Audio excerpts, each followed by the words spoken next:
জ্যোতির্বিজ্ঞানীরা মহাকাশে একটি অজানা বস্তু আবিষ্কার করেছেন। এটি পৃথিবীর দিকে প্রতি ৪৪ মিনিটে একবার টানা ২ মিনিট ধরে অস্বাভাবিক রেডিও সংকেত পাঠাচ্ছে। লাইফ সায়েন্সের প্রতিবেদন অনুসারে এই বস্তুটি এমন কিছু যা এর আগে কখনো দেখা যায়নি। এটি জ্যোতির্বিজ্ঞানীদের পরিচিত কোনো বস্তুর শ্রেণীর সাথে পুরোপুরি মেলে না। এই আবিষ্কারটি মহাবিশ্ব সম্পর্কে আমাদের বোঝাপড়ার নতুন প্রশ্ন উত্থাপন করেছে। এটি হয়তো নতুন ধরনের জ্যোতির্বৈজ্ঞানিক ঘটনার সন্ধান দিতে পারে। একটি অপ্রত্যাশিত আবিষ্কার। এই বস্তুটিকে বিজ্ঞানীরা অ্যাসকাপ J18320911 নামে অভিহিত করেছে।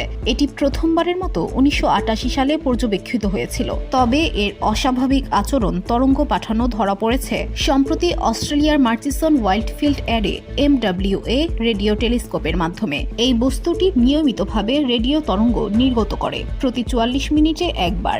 বিজ্ঞানীরা বলছেন এই ধরনের নিয়মিত সংকেত সাধারণত নিউট্রন তারা যেমন পালসার বা সাদা বামন তারার সাথে যুক্ত হয়, কিন্তু এই বস্তুটির বৈশিষ্ট্য কোনো পরিচিত শ্রেণীর সাথে পুরোপুরি মিলছে না। অনুসন্ধানের নেতৃত্বে থাকা জ্যোতির্বিজ্ঞানী ডক্টর নাতাশা হার্লি ওয়াকার বলেছেন, এই বস্তুটি আমাদের জানা জ্যোতির্বৈজ্ঞানিক বস্তুগুলোর কোনো শ্রেণীর সাথে মানানসই নয়। এটি একটি সম্পূর্ণ নতুন ধরনের বস্তু বা ঘটনা হতে পারে। অস্বাভাবিক বৈশিষ্ট্য।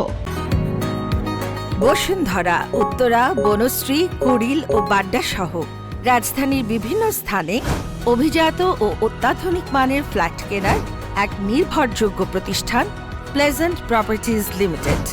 তাই আপনার স্বপ্নের আবাসনের জন্য আজই যোগাযোগ করুন। Pleasant properties limited, where destiny matches eventually. এই বস্তুটি যে সংকেত নির্গত করে তা অত্যন্ত শক্তিশালী। সাধারণত পালসার নামক নিউট্রন তারাগুলো দ্রুত ঘোরে এবং প্রতি কয়েক সেকেন্ড বা তারও কম সময়ে সংকেত পাঠায়, কিন্তু আসকাপ J18320911 বস্তুটির সংকেতের বিরতি অনেক বেশি দীর্ঘ। এটি পালসারের তুলনায় অনেক ধীর এবং সাদা বামন তারার তুলনায়ও অস্বাভাবিক। আরেকটি আশ্চর্যজনক বিষয় হলো এই বস্তুটি গত ৩৫ বছর ধরে এই সংকেত পাঠাচ্ছে। 1988 সালের পুরনো পর্যবেক্ষণ ডেটা বিশ্লেষণ করে এটি নিশ্চিত হওয়া গেছে। এর মানে হলো বস্তুটি দীর্ঘ সময় ধরে স্থিতিশীলভাবে এই অদ্ভুত সংকেত নির্গত করছে।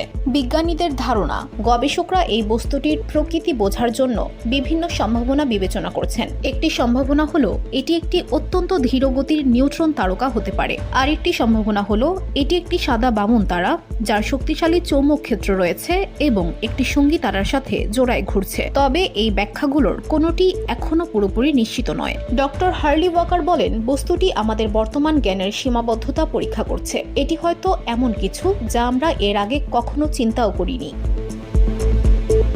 VOD Bangla news desk.